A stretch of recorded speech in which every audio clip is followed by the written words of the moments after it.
Државниот обвинител Љубомир Јовески чека да ги добие заклучоците од вчерашниот колегиум на Кривичниот суд, пред да одговори јавно на нивното барање дали ќе побара од собранието автентично толкување на законот за СЈО, но и како ќе се изјасни за тоа кој обвинителство во иднина треба да ги застапува предметите на СЈО. Додека Јовески даде одговор на овие дилеми, судиите од Кривичен ќе треба да одлучуваат за прашања како што се куќните притвори на Мијалков, Камчев и други во империја.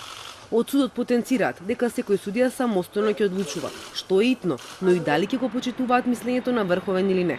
Основниот суд Скопје 1 во сите предмети постапува согласно одредбите од Законот за кривична постапка, а за предметите на СЈО добиени по истекот на рокот, за кој мислење даде Врховниот суд, кои се итни и неодложни, ќе одлучуваат надлежните кривични совети, се со цел да не дојде до непотребно одолговлекување.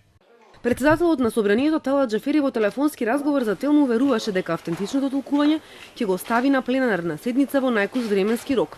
Така, например, ако утре, на 6 февруари биде испратено во собранието, тој очекува пред претениците да се најде на седница на 18 февруари.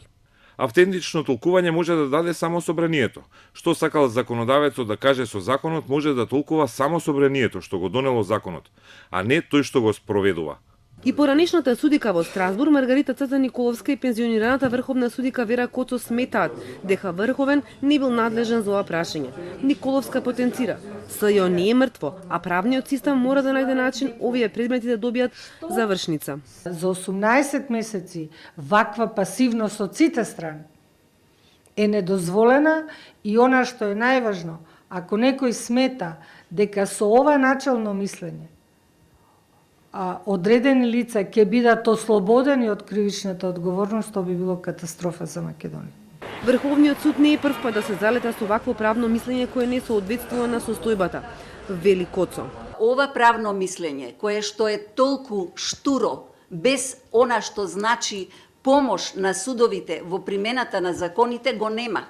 Ова мислење нема да, уште повеќе што е донесено во време кога немаме одлука од другите судови, различна, па евентуално да сакаат нешто да усогласат со ова начално правно мислење. Кривичен вчера донесе заклучоци, со кој покажа дека се сомнева во одлуката на Врховен и надлежноста му ја препушти на собранието. Тоа да пресече каква ќе биде судбината на СЈО и истрагите за многу поранешни и сегашни функционери.